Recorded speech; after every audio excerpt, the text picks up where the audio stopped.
Film की शुरुआत होती है रात के सन्नाटे में। एक नकाबपोश चोर रस्सी के सहारे ज्वेलर्स की ऊंची इमारत तक पहुंचता है। वहां एक अनमोल ताज रखा है जिसकी चमक पूरी दुनिया को दीवाना बना चुकी है। अंदर झांकते ही उसे दिखता है कि बस एक गार्ड सतर्क है, बाकी लोग लापरवाह बैठे हैं। मौका पाते ही वो चुपचाप अंदर घुसता है। सबसे पहले गार्ड को हटाकर रास्ता साफ करता है, फिर धीरे धीरे तिजोरी तक पहुंचता है। जैसे ही ताला खुलता है, अचानक अलार्म गूंज उठता है और माहौल बदल जाता है। अलार्म की आवाज सुनकर बाकी सुरक्षा कर्मी दौड़ पड़ते हैं। वे तिजोरी तक पहुंचते हैं, लेकिन दरवाजा हिलता तक नहीं, क्योंकि चोर ने अंदर से उसे जाम कर दिया था। मजबूरी में गार्ड्स विस्फोटक लाने का प्लान बनाते हैं। इस बीच डिबालिक अपनी चाल पूरी कर चुका था। जैसे ही धमाका होने ही वाला था, वो पहले से तैयार पैराग्लाइडर पर सवार होकर हवा में उड़ गया। नीचे खड़े लोग बस देखते रह गए। कुछ ही मिनट बाद वो खुले मैदान में उतरता है, जहाँ उसकी साथी एवा कार लेकर इंतजार कर रही थी। दोनों जल्दी से कार में बैठते हैं और दुनिया के सबसे अनमोल ताज के साथ शहर से बाहर निकल जाते हैं। अगले दिन कहानी एक भव्य कार्यक्रम पर शिफ्ट होती है। वही ज्वेलर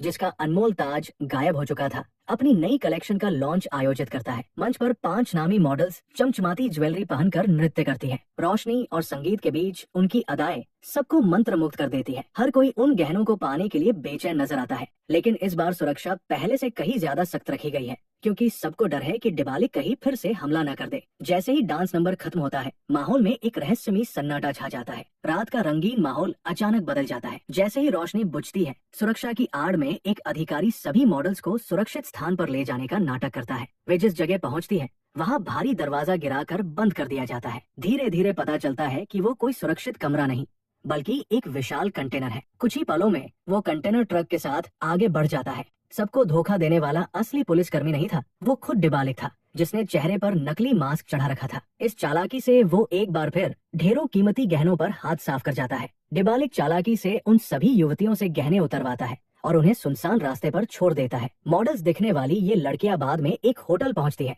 वहां पहुंचते ही उनमें से एक तुरंत अधिकारी जिनको को फोन लगाती है और कहती है सब कुछ योजना के मुताबिक हो गया। यहीं पर बड़ा राज खुलता है कि पूरी घटना असल में पुलिस का जाल थी। वो मॉडल्स असली में गुप्त एजेंट थी, जिन्हें खास तौर पर इस मिशन के लिए तैयार किया गया था। और जो गहने डिबालिक को इतनी आसानी से मिल गए थे, वो नकली निकले। असल खजाना पुलिस के पास ही सुरक्षित था। दरअसल उन नकली गहनों में एक छोटा सा ट्रैकर छिपा था। उसी के सहारे इंस्पेक्टर जिनको, जो सालों से डिबालिक के पीछे पड़ा था, अब उसे पकड़ने की तैयारी करता है। दूसरी ओर डिबालिक और एवा अनजाने में एक ऊंचे पहाड़ी इलाके में पहुंचते हैं। वहां डिबालिक एक गुप्त बटन दबाता है और अचानक चट्टान का एक हिस्सा सरकर दरवाजे की तरह खुल जाता है। वे अपना ट्रक भीतर ले जाते हैं। अंदर आते ही दोनों चोरी का माल बाहर निकालते हैं और अपनी जीत का जश्न मनाने लगते हैं। उन्हें अब तक एहसास भी नहीं कि पुलिस उनकी हर हरकत पर नजर रख रही है। डिबालिक और ईवा अब सोचते हैं कि उनके पास इतना माल है कि आराम से जिंदगी गुजार सकते हैं। ईवा सुझाव देती है कि कुछ समय के लिए छुपकर आराम किया जाए, मगर डिबालिक ठहरने के बजाय अगली चोरी का प्लान बनाने लगता है। उधर पुलिस भी जीपीएस ट्रैकर की मदद से उनके गुप्त अड्डे के करीब पहुंच चुकी होती है। पहाड़ी की चट्टानों को देखकर अफसर उलझन में पड़ जाते हैं, क्योंकि रास्ता साफ नजर नहीं आता। तब जिनको फैसला करता है कि इसे ताकत से ही खोला जाएगा, और जैसे ही बम धमाका होता है, पूरा पहाड़ी इलाका गूंज उठता है। धमाके के बाद पहाड़ के भीतर एक लंबी सुरंग नजर आती है, जिसके उस पार डिबालिक मौजूद था। डिबालिक और ईवा पहले ही सीसीटीवी पर पुलिस की गतिविधियां देख चुके थे, इसलिए वे जल्दी जल्दी अपने चोरी किए गहनों को वहीं छोड़कर छिपे रास्ते से बाहर निकलने लगते हैं। जब पुलिस अंदर पहुंचती है तो उन्हें वहां सिर्फ सामान मिलता है, चोर नहीं। लेकिन जिनको की नजर उस गुप्त मार्ग पर पड़ जाती है, तुरंत अपनी टीम के साथ उसी रास्ते में घुसता है और दोनों को भागते हुए देख लेता है। अब पुलिस और डिबालिक ईवा के बीच रोमांचक पीछा शुरू हो जाता है। पीछा करते करते अचानक ईवा का पैर चट्टान में फंस जाता है। डिबालिक उसे छुड़ाने की कोशिश करता है, लेकिन पुलिस तेजी से पास आ रही होती है। उसी पल वो स्वार्थ दिखाता है और अपनी साथी को छोड़कर अकेला भाग निकलता है। ये धोखा ईवा को अंदर तक तोड़ देता है। पुलिस भी उसकी ये हरकत देख लेती है, लेकिन पकड़ने से ठीक पहले ईवा पास बहती नदी में छलांग लगाकर बहाव के सहारे बच निकलती है। दूसरी ओर डिबालिक और गिदियोन भी अलग अलग रास्तों से निकल जाते हैं। तीनों के बच जाने से इंस्पेक्टर जिनको बेहद निराश हो जाता है, क्योंकि इतनी मेहनत के बाद भी वो डिबालिक को पकड़ने में नाकाम रहता है। हालांकि डिबालिक हाथ नहीं आया, मगर उसके चोरी किए हुए खजाने अब पुलिस के कब्जे में थे। महंगे गहने, कीमती पेंटिंग्स, लग्जरी कारें और न जाने क्या क्या। इसी दौरान इंस्पेक्टर जिनको को शहर की एक इमारत का ब्लूप्रिंट मिला। उसे शक हुआ कि ये डिबालिक का छिपा अड्डा हो सकता है। वो अपनी टीम के साथ वहां पहुंचा और जगह जगह तलाशी लेने लगा। शुरू में कुछ खास हाथ नहीं लगा, लेकिन अचानक एक सिपाही का हाथ दीवार पर बने लीवर को छू गया। अगले ही पल जमीन कांप उठी और बेसमेंट का एक गुप्त रास्ता धीरे धीरे खुल गया। जिंकू और उसकी टीम उस गुप्त जगह में कदम रखते हैं। अंदर का माहौल किसी हाईटेक लैब जैसा लगता है। दीवारों पर साँचे और मेज पर पड़े उपकरण बताते हैं कि यही डिबालिक अपने लिए नकली चेहरे बनाता था, जिन्हें वो चोरियों के दौरान पहनता था। टीम जांच शुरू करने ही वाली होती है कि जिंकू सबको रोक देता है। उसका मानना है कि डिबालिक अगली बार चोरी से पहले यही लौटेगा। इसी बीच कहानी एक निजी मोड़ लेती है। जिंकू की मंगेतर सामने आती है, जो इस शहर की मेयर भी है। वो शादी की बात करती है, लेकिन जिंकू उसे टाल देता है और कहता है कि अभी समय नहीं आया। जिंकू अपनी मंगेतर से साफ कह देता है, जब तक डिबालिक उसके हाथ नहीं आता शादी संभव नहीं। ये सुनकर रानी चुप हो जाती है और फिर मुस्कुराते हुए कहती है, ठीक है, कुछ दिन बाद मेरी एक बड़ी पार्टी है। उस दिन मैं कई कीमती गहने पहनूंगी। तुम्हें मेरे साथ रहना होगा ताकि कोई उन्हें चुरा न सके। सीन बदलता है और कैमरा उस इमारत पर जाता है जहाँ डिबालिक नकली मास्क बनाया करता था। अब वहाँ भारी सुरक्षा तैनात है, लेकिन चालाक डिबालिक ने गुप्त रूप से एक माइक्रोफोन फिट कर दिया है और पुलिस की हर बातचीत को चुपचाप सुन रहा है। गश्त बदलने का समय था और अब ड्यूटी पर रोलर की बारी थी। जैसे ही पिछला सिपाही वहाँ से हटता है, डिबालिक बेसमेंट का गुप्त दरवाजा खोल देता है। दरवाजा खुलते ही रोलर की नजर सीधे उस पर पड़ती है और वो तुरंत गोलियां चलाने लगता है। मगर डिबालिक के सामने मजबूत कांच की दीवार थी, जिससे कोई भी गोली उसे छू तक नहीं पाती। गोलियों की गूंज सुनकर बाकी पुलिसकर्मी भागते हुए बेसमेंट तक पहुंचते हैं, लेकिन जब वे अंदर झांकते हैं तो पाते हैं कि रोलर जमीन पर बेहोश पड़ा है और डिबालिक का कोई निशान नहीं है। डिबालिक बड़ी चालाकी से मास्क बनाने वाली मशीन उठा ले गया था। जैसे ही ये खबर जिंकू तक पहुंची, वो अपनी टीम पर गुस्सा उतारने लगा कि इतनी सख्त सुरक्षा के बावजूद चोरी कैसे हो गई। अगले दिन उसे उच्च अधिकारियों के पास बुलाया गया। वहाँ उससे पूछा गया कि अब अगली रणनीति क्या होगी। चर्चा के बीच अचानक सूचना आई कि ईवा ने संपर्क किया है। ईवा जानती थी कि अब डिबालिक और पुलिस दोनों उसके पीछे हैं। फोन पर उसने साफ कहा, डिबालिक ने मुझे धोखा दिया है, अब मैं ही तुम्हारी मदद करूंगी उसे पकड़ने में। ईवा ने फोन पर शर्त रखी, अगर मैं डिबालिक को पकड़वाने में मदद करूं तो बदले में मुझे आजादी चाहिए। मेरे खिलाफ सभी केस हटा दिए जाएं और मुझे किसी सुरक्षित देश में नई जिंदगी बसाने का मौका मिले। उसने जिंकू को चेतावनी दी कि उसके पास सोचने के लिए सिर्फ आधा घंटा है, फिर कॉल काट दी। उच्च अधिकारी इस प्रस्ताव से काफी उत्साहित थे और उन्होंने तुरंत जिंकू को इसे आगे बढ़ाने का आदेश दिया। लेकिन जिंकू के मन में कुछ और ही था।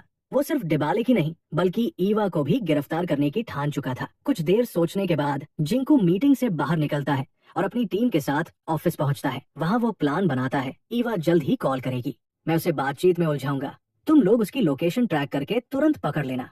सबको लगता है कि ये योजना पक्की है। वक्त पर ईवा का कॉल आता है। जिंकू उसे लाइन पर रोके रखता है और पुलिस ट्रैकिंग शुरू कर देती है। आखिरकार सिग्नल मिल जाता है और टीम उस जगह पहुंचती है। लेकिन हैरानी की बात यह थी कि ईवा किसी गुप्त अड्डे से नहीं बल्कि एक आम फोन बूथ से कॉल कर रही थी। जैसे ही पुलिस वहां पहुंचती है, पुलिस जब फोन बूथ पर पहुंची तो वहां कोई नहीं था। ईवा पहले ही नीचे बने गुप्त सुरंग से निकल चुकी थी। इस तरह जिंकू की पूरी योजना फिर से नाकाम हो गई। उधर थाने में चोरी का माल गिना जा रहा था। तभी एक अफसर ने नोटिस किया कि एक कंगन गायब है, वही कंगन जिसमें ट्रैकर फिट किया गया था। उसे तुरंत समझ आ गया कि ये कंगन अब ईवा के पास होगा। बिना समय गवाए उसने ये खबर जिंकू तक पहुंचा दी। इसका मतलब था कि पुलिस के पास अब भी मौका है, क्योंकि ट्रैकर की मदद से वे ईवा का लोकेशन पता लगा सकते थे। शक बिल्कुल सही निकला। ईवा वही ब्रेसलेट पहने थी जिसमें ट्रैकर लगा था। एजेंट रोलर चुपके से उसके करीब पहुंचा और बंदूक तान दी, लेकिन गोली चलाने से पहले ही ईवा ने चालाकी दिखाई, उस पर हमला कर दिया और हथियार छीन लिया। इसके बाद वो तेजी से कार में बैठी और वहां से भाग निकली। कुछ देर बाद जिंकू मौके पर पहुंचा, लेकिन ईवा पहले ही गायब हो चुकी थी। उसने रोलर को घायल हालत में जमीन पर देखा। रोलर को राहत थी कि चोरी हुआ ब्रेसलेट अब पुलिस के पास है, मगर उसे अंदाजा नहीं था कि यही ब्रेसलेट बार बार ईवा तक का रास्ता दिखाने वाला साबित होगा। रोलर की लापरवाही ने पूरे मिशन को खतरे में डाल दिया था। नतीजा ये हुआ कि जिंकू की योजना फिर से नाकाम रही। ऊपर बैठे अधिकारी गुस्से में आ गए क्योंकि जिंकू ने उनकी बात नहीं मानी थी। उन्होंने सख्त लहजे में कहा, अगर तुम ईवा के साथ मिलकर काम नहीं करोगे तो तुम्हें फोर्स से बाहर कर दिया जाएगा। मजबूरी में जिंकू को उनकी बात माननी पड़ी। अब उसके पास कोई और रास्ता नहीं था। उसने अखबार के जरिए ईवा तक एक गुप्त संदेश पहुंचाया। संदेश पढ़ते ही ईवा ने जिंकू को कॉल किया और तय हुआ कि दोनों शाम को आमने सामने मिलेंगे। ईवा जिंकू को समझाती है, डिबालिक अपनी चोरी की हुई चीजें हर हाल में वापस लेना चाहेगा। हमें अंडरवर्ल्ड में ये खबर पहुंचानी होगी कि पुलिस उसका माल एक सुरक्षित जगह शिफ्ट करने वाली है। जैसे ही उसे पता चलेगा वो जरूर आएगा। उसकी योजना थी कि ये झूठी खबर फैलाने के बाद एक वैन निकाली जाएगी जिसमें कई स्कूटर होंगे। बाहर से लगेगा कि उसमें असली खजाना है, जबकि हकीकत में वो सिर्फ चाल होगी। ईवा कहती है डिबालिक का ध्यान इस वैन पर जाएगा और तब हम उसे जाल में फंसाकर पकड़ लेंगे। ईवा आगे समझाती है डिबालिक उस नकली वैन को जरूर निशाना बनाएगा। हम उसे एक सुरंग से गुजारेंगे और जैसे ही वो अंदर पहुंचेगा चारों तरफ से घेर लेंगे। असली खजाना हम गुपचुप एक जर्जर वैन में रखकर दूसरी दिशा में भेज देंगे। ये योजना जिंकू को काफी पसंद आती है और वो तुरंत इसे अमल में लाने का आदेश देता है। अपने गुप्त एजेंट्स की मदद से वो अंडरवर्ल्ड में खबर फैलाता है कि चोरी का माल पुलिस कहीं और ले जा रही है। सब कुछ तय होने के बाद जिंकू थोड़ी देर के लिए अपनी मंगेतर से मिलने निकल पड़ता है। जिंकू अपनी मंगेतर से माफी मांगता है और कहता है मैं तुम्हारे साथ पार्टी में शामिल नहीं हो पाऊंगा। जहाँ तक तुम्हारे नेकलेस की सुरक्षा है, मैंने अपना सबसे भरोसेमंद अफसर तुम्हारे पास भेज दिया है। अब वो पल करीब था जब डिबालिक आखिरकार उसके जाल में फंसने वाला था। दूसरी ओर रानी भी बड़ी सावधानी से खुद को तैयार कर रही थी। उसने शहर से एक नामी मेकअप आर्टिस्ट को अपने घर बुलाया था। इस बीच पुलिस मुख्यालय में अफसरों को मिशन की डिटेल समझाई जा रही थी, लेकिन चिंता ये थी कि अगर सब लोग ऑपरेशन पर चले जाएं, तो शहर की बाकी सुरक्षा कमजोर पड़ सकती है। जिंकू अपनी पिछली गलतियों को याद करते हुए कहता है अब की बार कोई चूक नहीं होगी, मैं पूरी जिम्मेदारी से काम करूंगा। इसके बाद सारा चोरी किया गया सामान एक छोटे वैन में रखा गया। जैसे ही आदेश मिला, नकली ट्रक भारी सुरक्षा के साथ बाहर निकाला गया, जबकि असली माल से भरा ट्रक गुपचुप दूसरी सड़क से निकल पड़ा।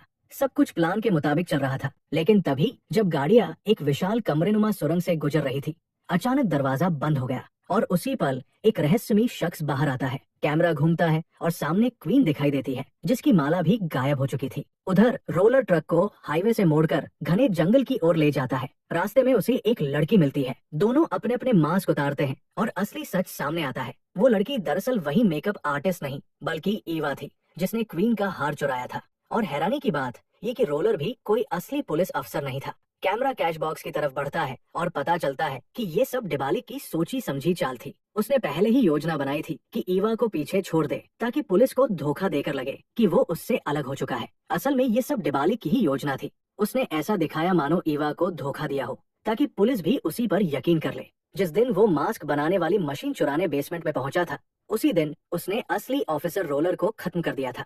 बाद में उसी का चेहरा बनाकर उसका रूप धारण कर लिया और पुलिस टीम के बीच घुल मिल गया। किसी को शक तक नहीं हुआ।